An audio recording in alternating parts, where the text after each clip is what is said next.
right. So without further delay, I would like to turn this over to Stephanie Lamb. She is the Senior Associate Director of our Alumni Association and a true superstar for not just her department, but our college in general. So thank you so much, Stephanie, for all the work you do to make these events happen. So at this point, she has the honor of introducing our amazing alumni. So Stephanie, I'll turn it over to you. Thank you so much, Gary. I appreciate that. This has been an awesome opportunity, and I just want to say thank you so much to our alumni for making this possible. We just, like Gary said, don't have a panel without our amazing panelists, so thank you very much. So it is my honor to introduce our panelists tonight, and I'm going to do so in alphabetical order. So I'll start with Matt Bishop, and I'll just have him wave just so folks know. Matt graduated from SUNY Oswego in 2014 and is a television director for ESPN in Bristol, Connecticut.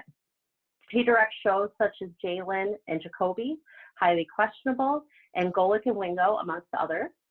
Prior to that, he worked in New York City at BeLive LLC when he created an OTT called AKC.TV through the partnership with the American Kennel Club.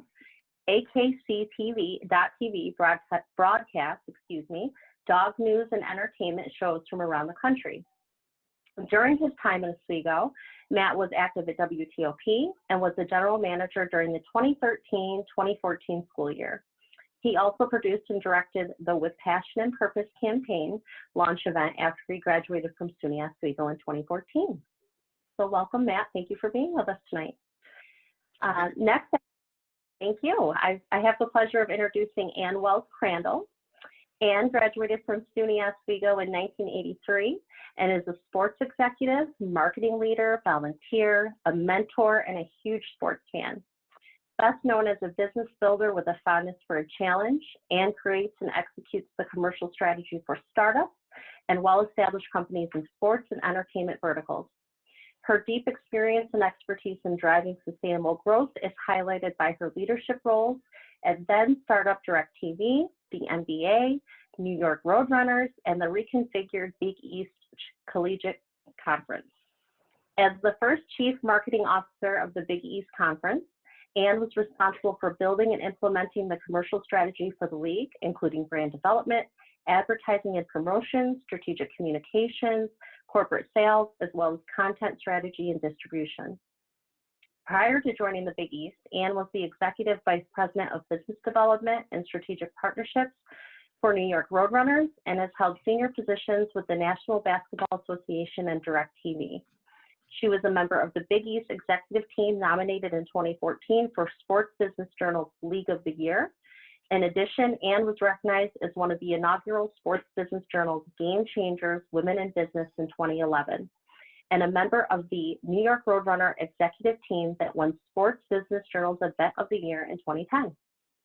Ann serves on several boards, including #Sports, the Arthritis Foundation, and the New York City chapter of WISE. Giving back to the industry, the community, and to family is a vital component of Ann's personal and professional life. She was a mentor for the U.S. Department of State and the University of Tennessee's Global Sports Mentoring Program, a two-time mentor for WISE Within, and CSM and Sports Business Journal's Mentoring Challenge. Ann's passion for sports began in childhood with many hours of talking and watching sports with her father. She's also an avid runner, a wine connoisseur, and a dedicated volunteer for God's love we deliver. So welcome, Ann. Thank you very much. That's a very impressive bio, by the way. So thank you.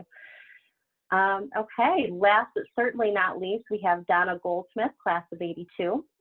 So Donna graduated from SUNY Oswego and is a consultant in the sports and entertainment space.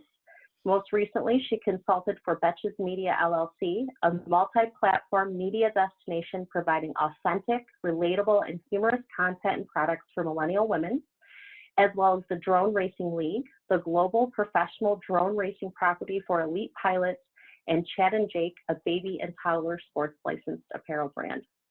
Prior to her consulting practice, Donna managed all commercial non-ticket revenue as Senior Vice President of Partnerships, International Business Development, Corporate Sales and Consumer Products, and Licensing at Tough Mudder Incorporated.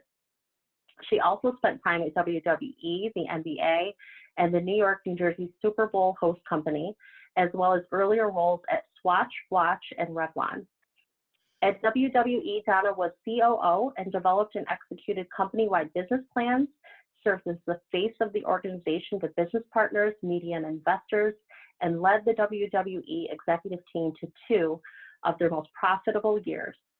Prior to that, Donna had a 10-year career at the NBA, where she last managed global licensing. Donna was named by Forbes as the 2nd most powerful woman in sports in 2009, and by TotalSports.com as the 3rd most influential woman in sports in 2012. She was also nominated for the Wise Woman in Sports Award in 2010. Donna received her BA in Communication Studies and graduated magna cum laude from SUNY Oswego. She resides in South Orange, New Jersey, and Boynton Beach, Florida. So welcome, Donna. Thank you so much for being here. Thanks. Right.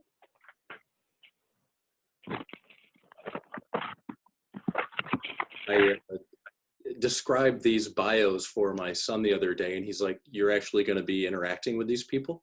So yeah, it's just, we're so fortunate to have you online today. So I will start off with the first question, but I will encourage everybody online to throw questions into the chat. This is your time to interact with these 3 amazing alums. Ask any question in the world and we'll get it to them.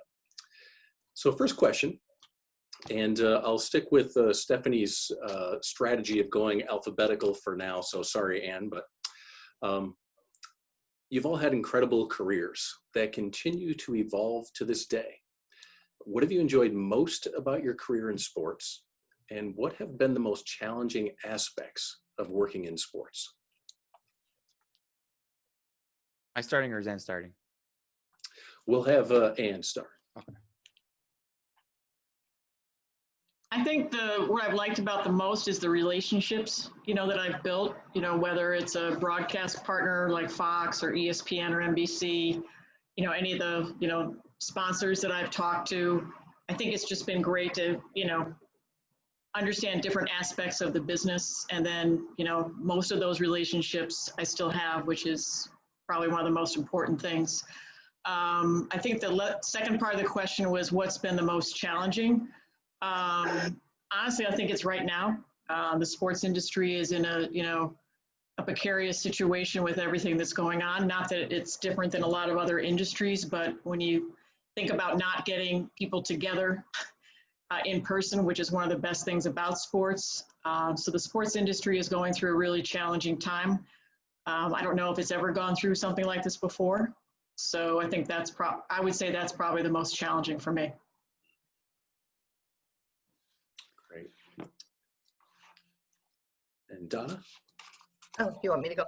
As far as what the best thing about it was, just again, the relationships that Ann mentioned are key, but also the amount of learning that I did from the time I started my career in sports, which the first job was at the NBA.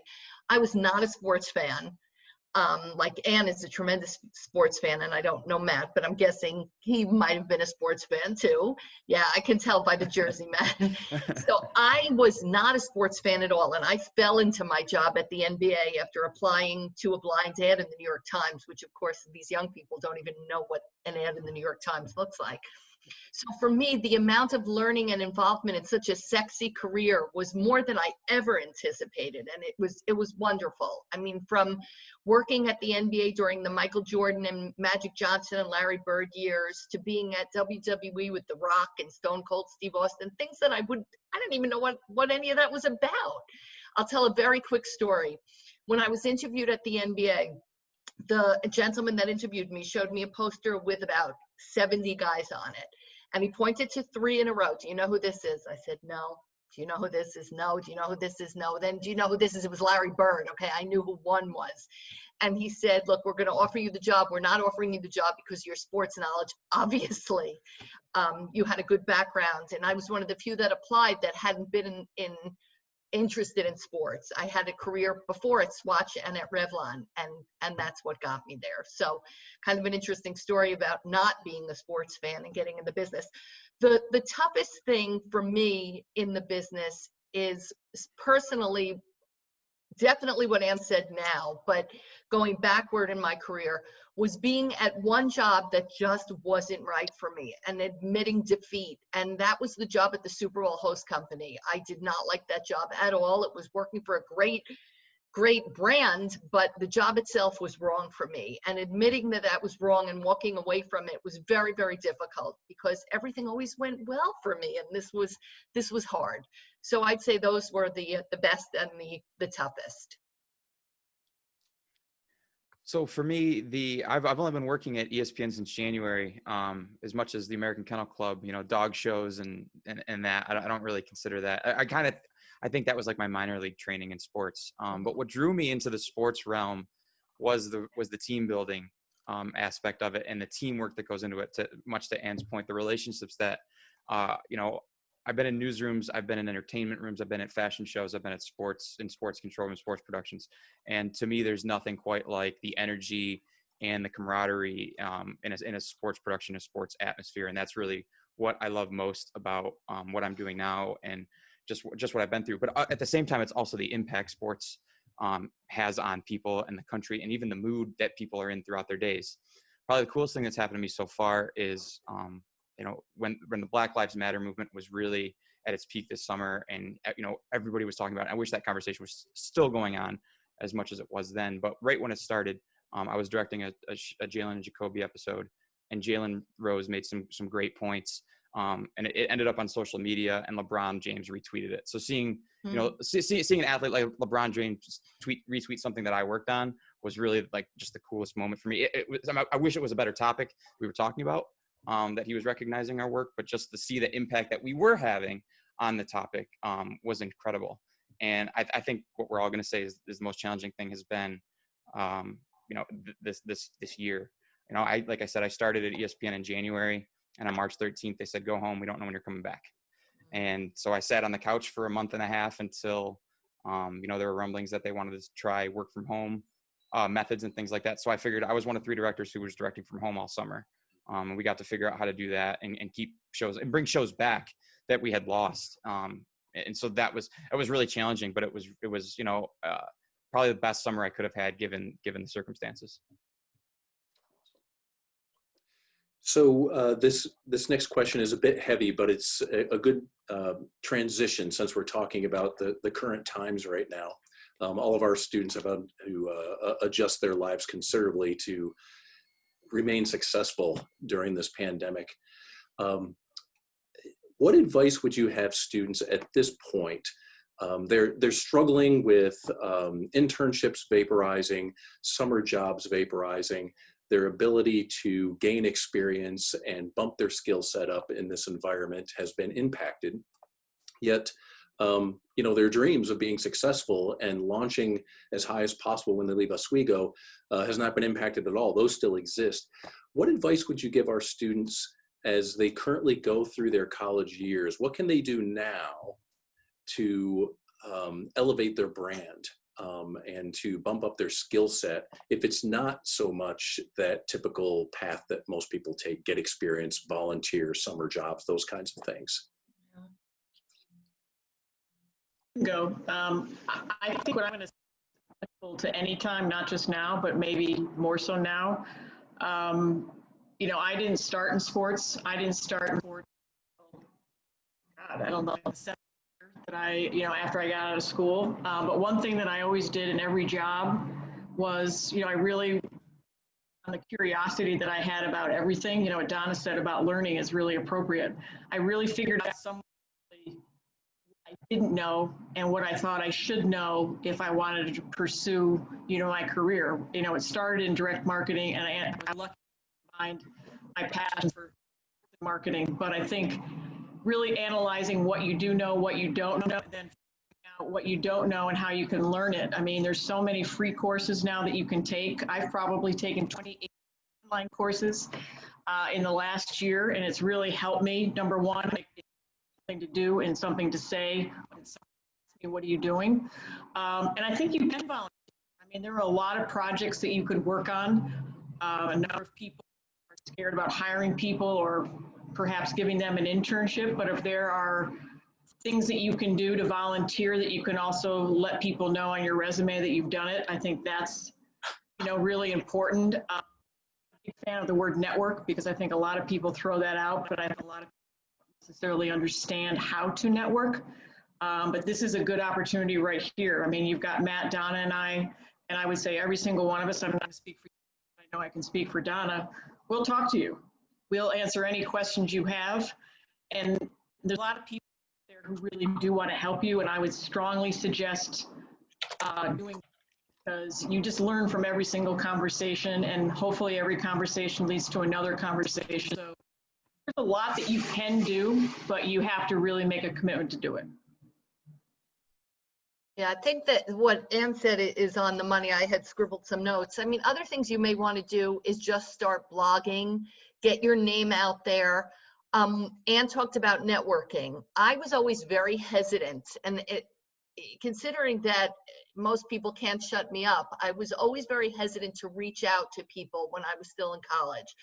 But start making lists. If it's your mother's friend, sister's brother, whatever it is, and that person knows somebody who knows somebody, those are the people you are going to, do not be shy and afraid to reach out to anybody and everybody. Because not only is it a tough environment, it's a competitive environment. And I have to say, as opposed to when I entered the workplace in sports, because it just wasn't as big a thing then, you are competing with the likes of the Harvards and the Yales, and they're some of the leagues and some of the organizations are snotty, and you got to get yourself in there and use me as an example, because we both had successful careers at the NBA and at Roadrunners, but just show your stuff, and don't really don't be embarrassed or uncomfortable with reaching out to people that may know people who know people who know people. That's one thing I didn't do well enough, and I do it now, but I didn't do it when I was younger, and I can't emphasize that enough. I never did it, and I always thought that I was bothering somebody by doing it. And I think you just have to, I hate to use this example, but it's like when people go into a bar, guys will go up to 10 women and ask them out, and girls will probably rarely do it. And I've asked guys about it, and they said, look, at least one's got to say yes. And I think you can apply the same example to this. I mean, I think everybody does do it. I don't think you have to worry about it. I think you have to worry about how you ask for the request. And please don't send a blind LinkedIn request. But everybody's in the same position that you're in right now, just at different stages of their career. So I think people are really willing to help. I want to piggyback off that. I've got a story that applies to it. So I was working in Schenectady at a news station out there, and I wanted sports was always been my goal. I always wanted to end up here. So as I was applying to sports locations, Buffalo was on my list. I'm obviously a Bills fan, looking forward to the game tonight. But so I applied to the news station out there. I had some connection with the Sabres and Bills. The day I handed in my 2-week notice to that station in Albany, ESPN called me. So this was 4 years ago for an associate director job. And I told them the situation. I told them I had just quit my job, but I'm interested. So let's do the interview. So went through the whole interview process. I had to start the job in Buffalo. And ultimately I finished second for that AD job 4 years ago. But I stayed in touch with the main person I had contact with. And it was just like, hey, it was whenever I would have a cool interview on a show, here's something I'm working on. Merry Christmas. What are you working on? And it paid off. 2 years ago, he emailed me and said, hey, we've got another AD position open. You should apply. And I said, thanks. No, thanks. Here's why. And here's what I'm working on now. And I told him about that. Fast forward a year, a director position opens. And this one guy who I'd only met one time on an interview kept reaching out to me, asked me for a job, because it was like twice a year. I'd say, Merry Christmas, here's what I'm working on. And that's all it took for this to happen. So I spoke in a class at the Media Summit last year in November. And I said, you network with me, you network with Donna, you network with Ann, network with each other. Like there are so many friends that I've helped out and who have helped me out in my 6 years out of Oswego, that your network, the person next to you could be the CEO of a company someday and could give you a job. Like, and that's something I'm still looking forward to with my friends. Yeah, network, like, especially right now, it's networking. And don't stop creating. Like if you're in the production side, creative side, don't stop creating. Like get on TikTok, go on Instagram. Like if you got an idea, just go shoot it, write it down. You know, Yeah. don't stop creating just because, you know, you're not in an internship. Like almost make yourself an internship and just keep adding into your portfolio, because the jobs will come back. You know, things will come back, things will open up. And if you can't get into sports right away, you know, there's paths to take to get you there. Yeah, outstanding advice. And I want to honor the questions students are chatting. And one relates, one has a blog and looking for advice on how to get writing and content out to a larger audience. You touched on, you know, a couple things like TikTok and all of that, but any advice to kind of expand their reach? A LinkedIn fan, and I know that companies and businesses and hiring managers look at, sorry, New York City background noise. Hiring managers looked at LinkedIn before they look at anything, and sometimes now your resume isn't nearly as important. You have to have it, but you know, publish something in Medium and then post it on, you know, LinkedIn, and make sure you know, add hashtags to it and tag, you know, people that are fluent. But I started using LinkedIn a lot more when I left my job at the Big East almost a year ago, and it's made a big difference. I've met a lot of great people. It's made me get over my hump of feeling bad about asking people for a favor or to talk to me. So I'm a LinkedIn fan, and I would strongly recommend it. And there are so many groups within LinkedIn, within maybe your particular area of interest.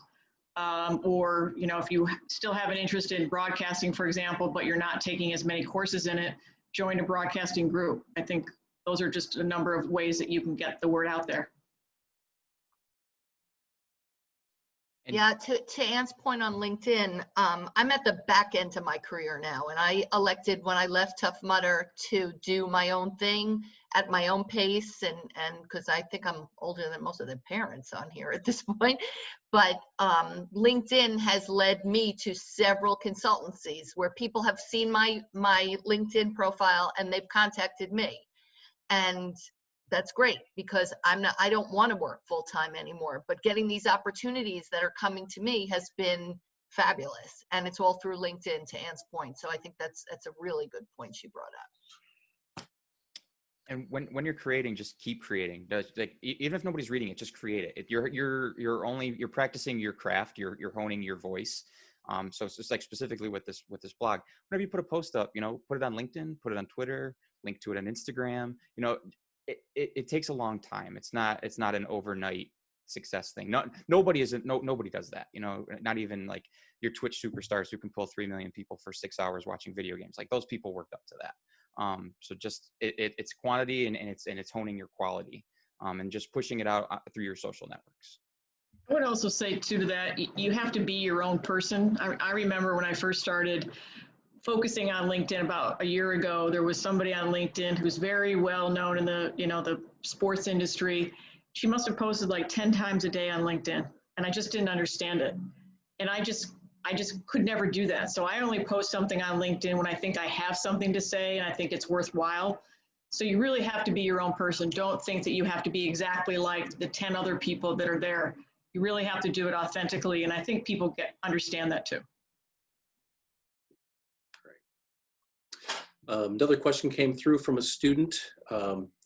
What internships or jobs, or really any experience that you had in college, really made an impact on what your first job was after college?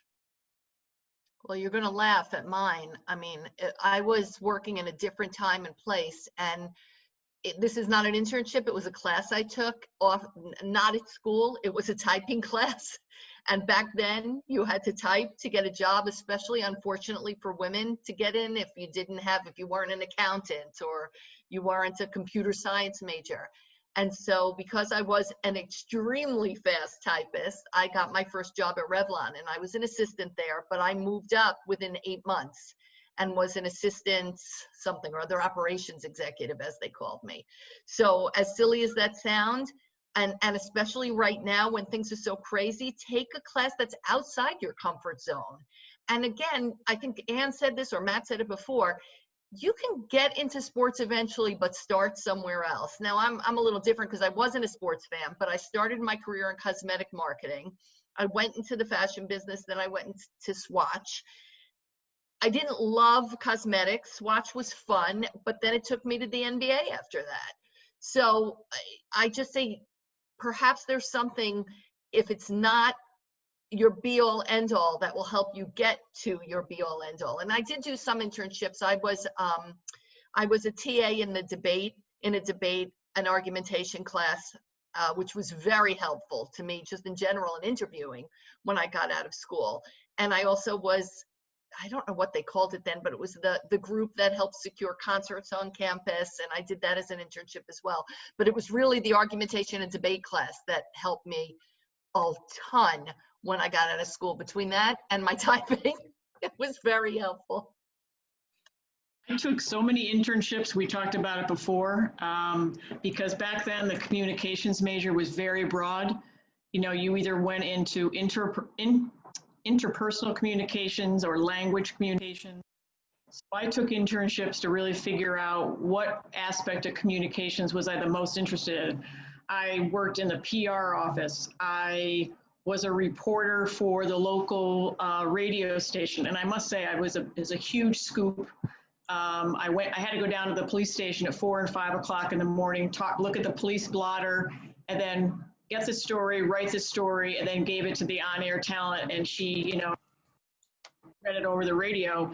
But I did, the scoop was the first huge red fire truck in Oswego. It was a big breakthrough.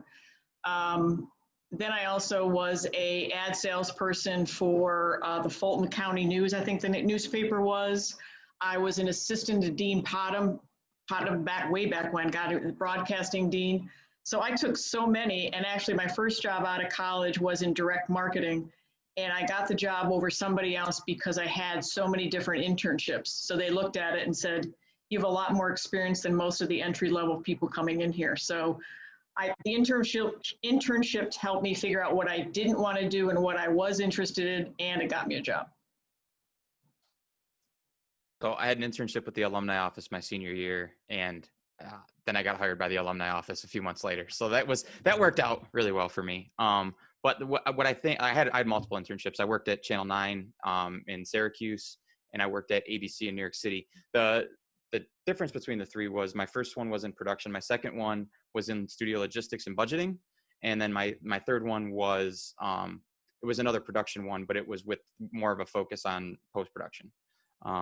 So I just was I knew I wanted to be in studio directing. I knew I wanted to be in a studio atmosphere, but I also wanted to make sure that I could round myself out to make myself more attractive to potential employers. Great. Let me pull you back in time just a little bit.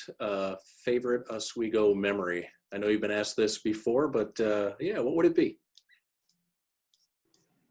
Mine was, you brought it up before when you were talking about Romney and the hockey games. I sold hot dogs.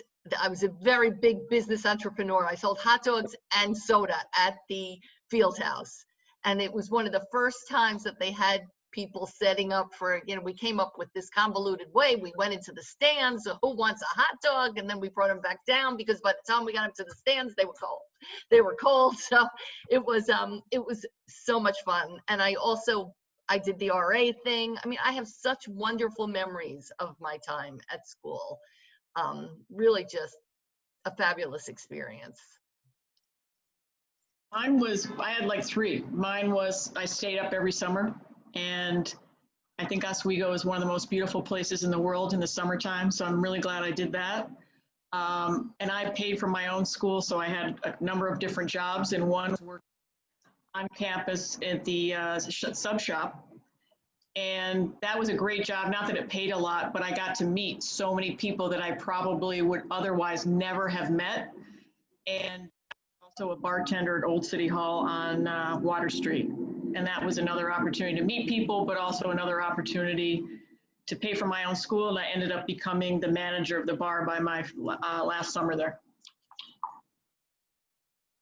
I would say my time at WTOP was my highlight of my time at Oswego. It's where all my friends were. It's where we spent a lot of time on the weekends. Led to some other stories that I probably can't tell since we're recording this, but I'll tell you guys that some other time.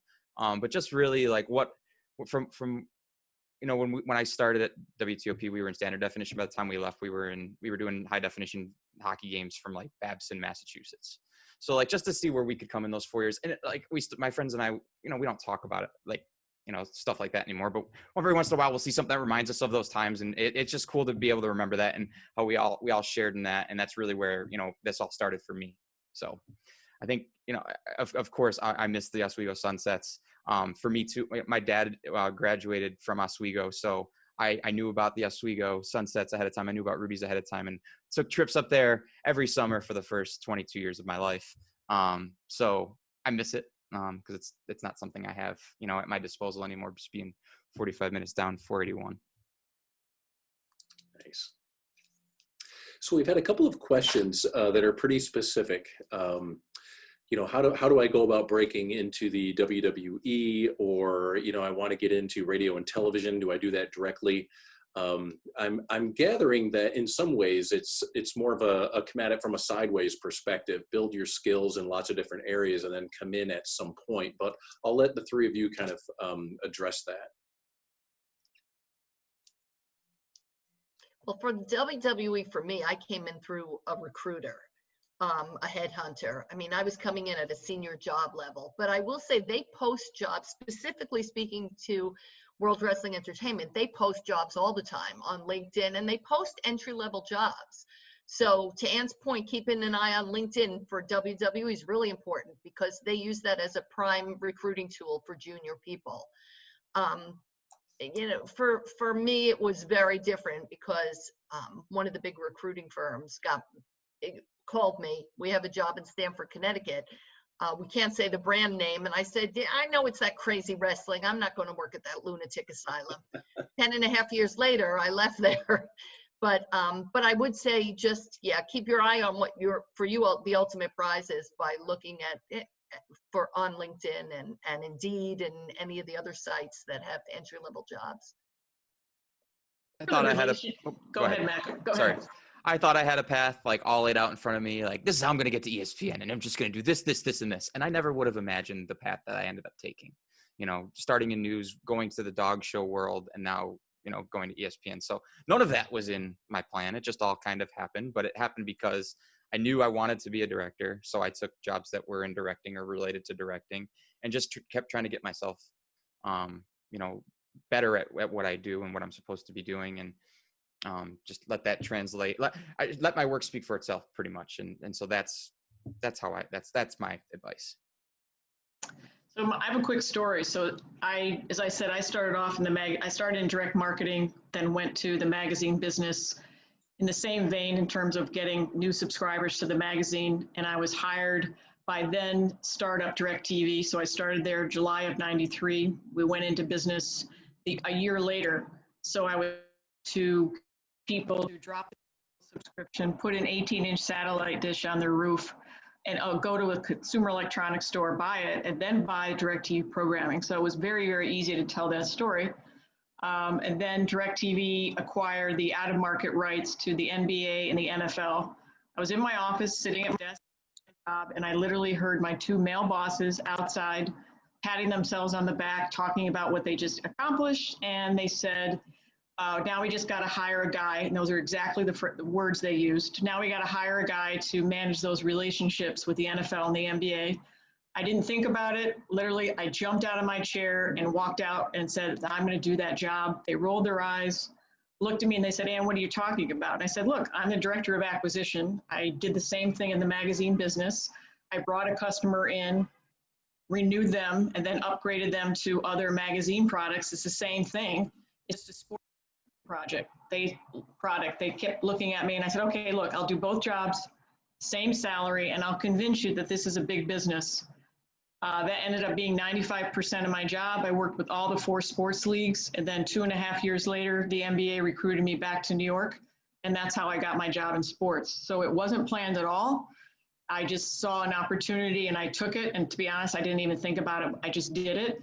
And that was how I got into sports. So it's a combination of relationships. It's a combination of learning. Like right now in the pandemic, there is so much sports content, so many different webinars. I would strongly recommend listening to all of those. that's a good way for you to link in with somebody because you can say you heard them, on such and such a webinar. But just really being aware of opportunities in front of you and taking a little bit of a gamble. I mean, it worked out for me. Not to say it works out for everybody, but that's how I was able to get into sports. At the end of the day, you have to bet on yourself. So if you can do that, you can go far. Nice. Another question, and we'll bring it back to the pandemic, since that seems to be a pretty hot topic these days for a very good reason. Assuming this pandemic will end at some point, hopefully in the not too distant future, and life will go on, how should students pivot at this point in terms of the skill sets that will become relevant because of the pandemic? What will be different coming out of this that they'll need to be good at or know? Well, I think they're absolutely going to be able to have to talk about what they did during this time and how they remained relevant and what they did to drive their brand. And if they can't talk about something, think about it now, come up with something and be prepared to answer that, because that's going to be the question. What did you do during that 6 months, 8 months, whatever it is? It's key. I think it's building up your skills.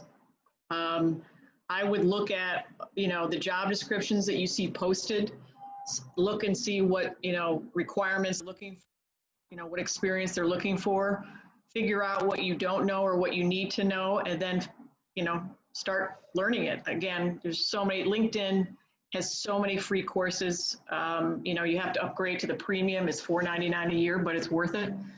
But that's how you have to do it. And I also think you need to, sports is a business. It's another product. Like Donna said, she worked at Revlon, she worked at Swatch, she worked in sports.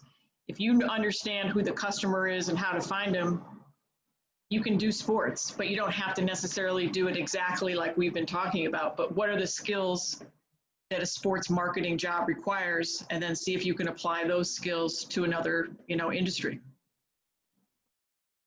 Yeah, I think that's really important. One of the things I think Stephanie mentioned when she was introducing me, when I decided to consult, I got called by, and I bet most of the young women on this Zoom know it, Betches.com. And Betches is a lifestyle media company. It's crazy. And they called me to come consult. I consulted all last year for them. And they called me because of my sports. And they said, we want to be to women what sports are to men. And again, it was very generalized, but everything I knew from Oswego on was used in my consultancy with Betches. And very different. Like Ann said, it's sports, it's just another property, it's just another brand. Betches was another brand, but I took my learning and applied it there. And it was very helpful. Hi, Jordy. I see Jordy there. I know Jordy's father. It's rare that a company will make that leap, as Donna talked about. You can't assume that another company's going to do it. Like I'm, trying to find I do consultancy now, but I really want a full-time job at an organization. And I hear all the time, well, you just do sports. Well, you just do sports. Oh, you're overqualified. And so I've had to explain to them, no, I'm a business person. Yes, I have leaned into sports a majority of my career, but sports is a product, sports is a brand. And I've had to communicate the story of why all the skills that I've learned over the last 20-something years is applicable in business. So that's the other thing to, build on what Donna said. You really have to create your own narrative and be able to articulate it in a number of different ways, depending on who you're talking to. Because it's not, I wish it was obvious, but unfortunately it's not so obvious. I can't say it any better than that. Yeah, same. Gosh. So the three of you had amazing careers. You've accomplished so much throughout your career. If you could pick one thing that you are particularly proud of and why, what would that be? So the first time I ever directed a show on ESPN2 was the day after Kobe Bryant passed away. And they did not pull me from the show or didn't add a director to assist me with it. It was my first truly solo day. So that gave me a lot of confidence that they believed in me enough to be able to deliver, a story of that magnitude without any kind of, I'd just been working there for a month. And then the first time I ever directed a show on ESPN1 was from my bedroom. And I'm the only director in the history who can say that. So I think that's pretty cool. That was my first time on ESPN1. For me, I think it was for the SUNY Oswego graduate to be named as second most powerful woman in sports in 2009. That was without a doubt my proudest moment. Ask my mom, and my dad was alive then. That was their proudest moment too. But that was a real feat. And other than that, non-sports, it would be my appearances on 3 soap operas, because I'm also an actress. I don't know if you guys knew that, but Anne, you knew I had to get that in there. I was Person with Coffee Cup on General Hospital, All My Children, and The Guiding Light, and I always have to get that in. And I was in WWE in the conference room during I don't remember, Rey Mysterio came flying in, and I was in the boardroom at the time. So I'm really a serious actress on top of being a business person. I have 2. One is it's a 2-parter. I'm proud of it, and I'm also glad that I learned these skills. And I think it's important for people to, if you have this experience that you learn, that a lot of people don't, and that's how do you manage through a crisis, and how do you keep everybody calm? So I had 2 pretty significant ones in my career. The first was Hurricane Sandy, because I used to work at New York Roadrunners, which, if you know, City Marathon. The marathon was never canceled. And then Hurricane Sandy came, and there was just so much, you can look it up, there was just so much bad press. It could have been handled a lot differently. But I was in charge of all the revenue at the time. And so I had to communicate to our sponsors, who paid us millions and millions of dollars, why it took so long for us to make the decision, and then how to handle the relationships afterward. And even after I left at the end of 2012, I still worked on the renewal contracts for the next year for New York Roadrunners, because those relationships, I built them and I was responsible for them. But just learning how to navigate through that really incredibly difficult time was something that I'm really glad I mastered, and I'm proud of it. And on a positive note, I would say one of the most coolest things is I never sold tickets in my life. I didn't know how to do that. I basically had to learn that at the Big East. And everybody thought the Big East was never going to last. We did, but if you've ever sold tickets, you can sell all the tickets you want, and you can have a sellout in terms of availability, but then they have to show up. No guarantee that people are going to show up. But I remember walking into Madison Square Garden with Commissioner Val Ackerman, who Donna and I both worked with before, and I was like sweating. I had no idea if people were going to show up, and all of a sudden we got to our seat, and I looked around, and I'm getting chills as I'm saying it to you right now. The fact that I looked around and everybody was there. And the head of events at Madison Square Garden, who's not necessarily the easiest person to get to know, just turned around and he goes, "Ann, I never, ever in my wildest dreams thought this place would be full." And that was just, to this day, it'll probably be the coolest thing, and one of the things I'm the most proud of. Awesome. Direct question here from Joey. What's more important, experience on a resume or the people you know? Both, sorry. Yeah, I think that's pretty equal. Equal. Yep. And now it's the LinkedIn profile. I know I keep saying that. Yeah. And I'm not a paid spokesperson. I should be, but I'm not. They look at your LinkedIn profile first, then they see who you know, and then you have to have the resume. Yeah.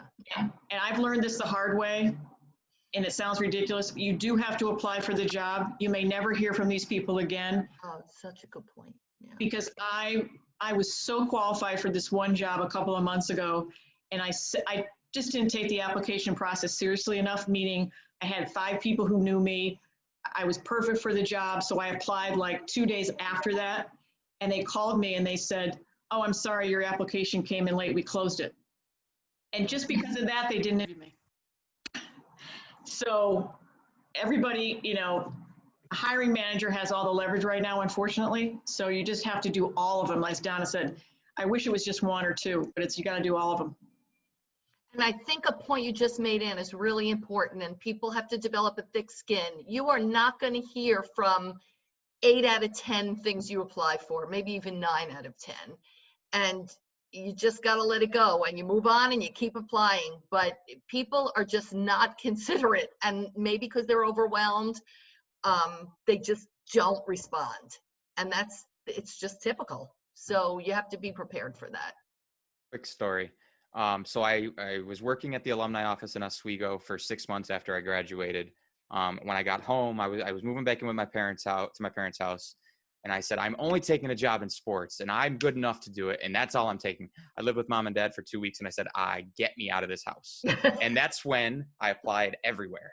Literally, if I saw an opening, I was applying. It was just everything. And I waited. I think it was a week or two later. I heard from that station in Albany where I eventually ended up. But yeah, it's just apply to the job you want, and make your list, and you don't even have to rank them. Just if you're interested, apply. You never know. Yeah, it's a really good point. And you do have to write the cover letter. People tell you don't need the cover letter. You need the cover letter. I used to have a template cover letter, and it wasn't attractive. And then I started I would write a cover letter for every new application, and that got more traction than just your template version. Yep. Definitely write it. Make it personal and make it about you. Just take a couple of points off your resume and tell the story about it.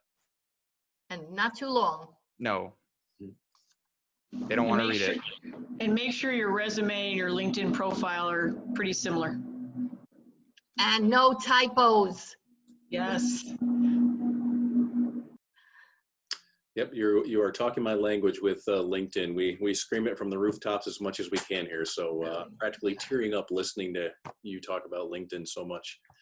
Please don't just like something. That doesn't do anything. You really have to be active on it and look at people who are active and see how they do it. But liking something doesn't do anything for you, to be quite honest.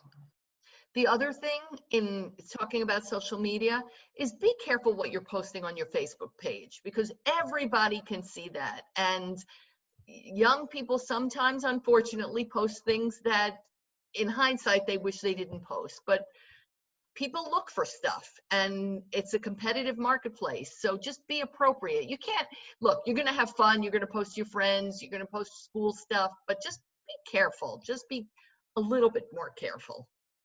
My Facebook profile will prove that I've never gone through a folding table as a Bills fan.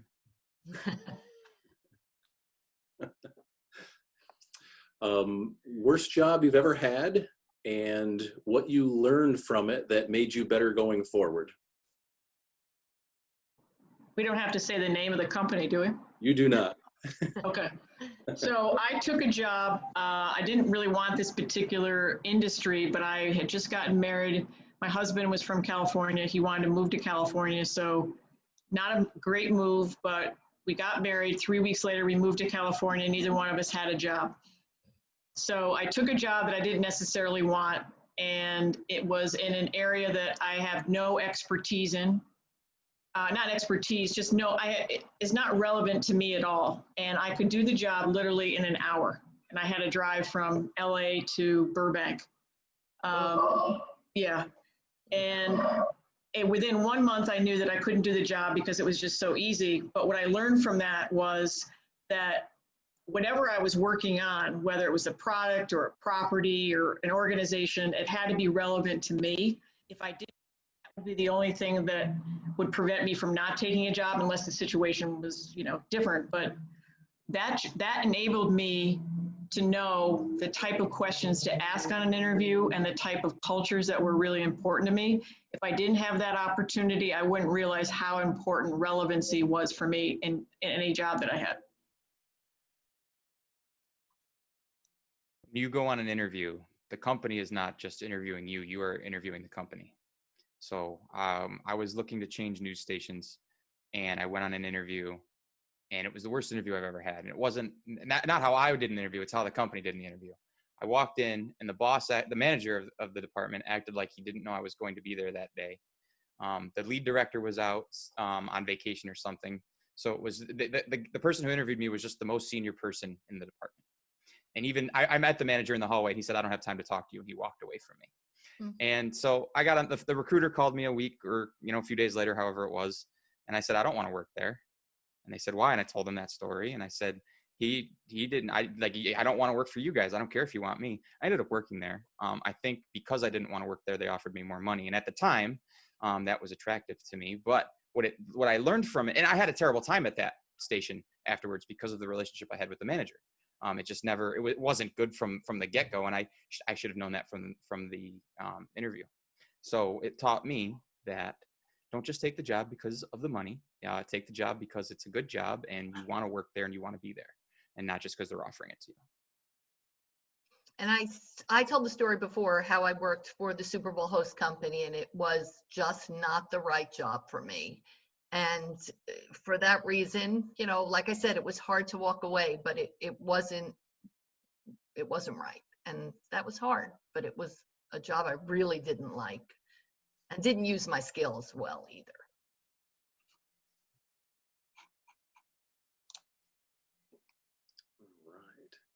We've got just a couple minutes. If folks have any last minute questions they want to pop down there, there's a couple things specific to Matt asking about the favorite part of living in the Albany area.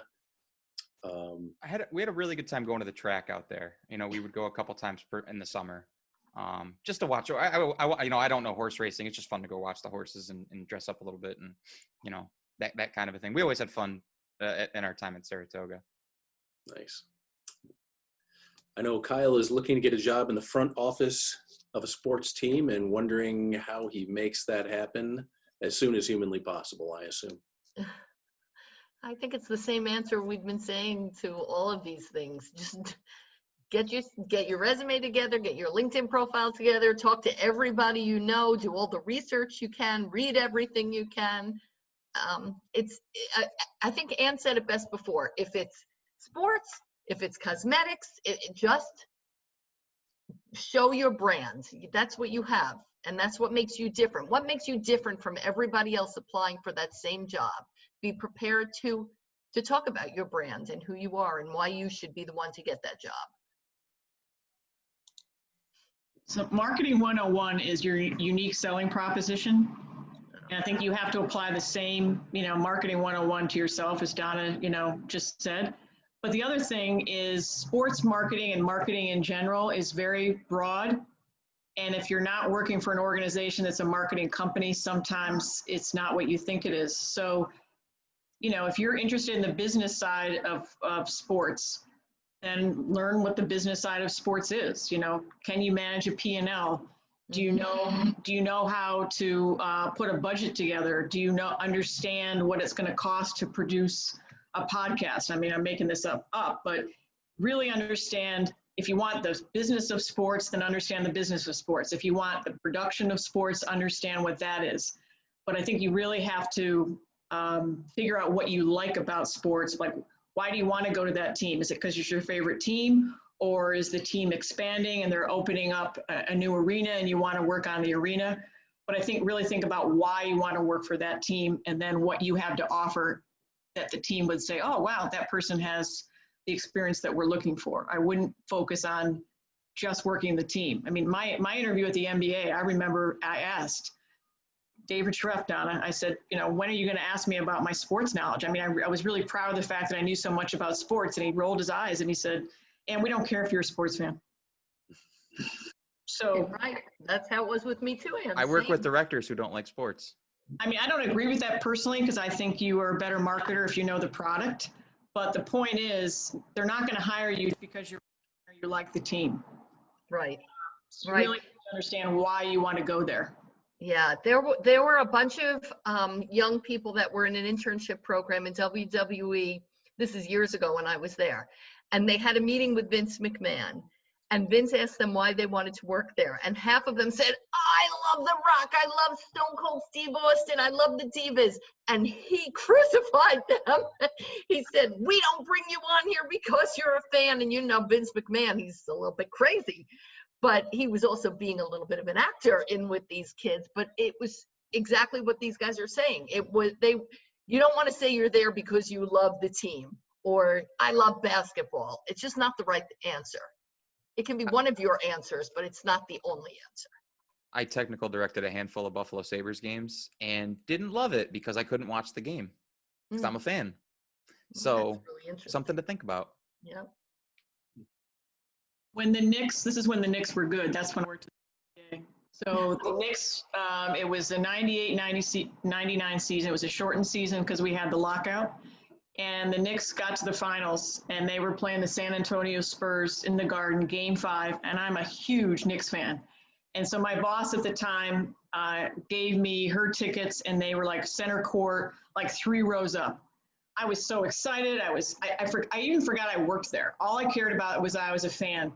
And the golden rule at the NBA at the time was you cannot cheer, you cannot scream. Basically, you have to sit on your hands. Well, and I knew that. I never did this before, but this is the Knicks. They were in the finals. It was Madison Square Garden. I mean, this was the greatest thing ever. I can't remember the play, but I remember I just stood up and I screamed. And directly across from me was David Stern. He looked right at me and he went like this. I'll never forget it. And I couldn't do it. I knew that I couldn't just sit there and not be a fan. So I actually got up, went to the back room where Len Berman from NBC4 was back there watching the game on his little TV. So, I'm a huge fan, but there's a lot of times when you can't be a fan and you have to be okay with that. Yeah, that's really good. Good story. Good stories. Oh my gosh. Yeah. Yep. Well, I know we're just about out of time. One last question. And you've mentioned LinkedIn a few times tonight. If students on this Zoom wanted to reach out with questions we didn't get a chance to ask you, how might they do that? Should they try to connect with you on LinkedIn?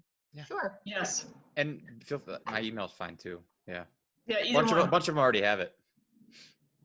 All right. Very good. Okay. Well, this has been amazing. Fun. Donna, Ann, and Matt, we are so appreciative of your time tonight. You have had amazing careers and amazing lives. And the opportunity to listen to you tell stories about your career and give advice, suggestions to our students is just invaluable. And we are so appreciative. So thank you so much. You're welcome. Thank you. We liked it. Love it. Right. Okay. Thanks, everyone. We'll have this recording available. But in the meantime, everybody have a great night. Thank you so much for coming. Thank you. Bye, Donna. Annie.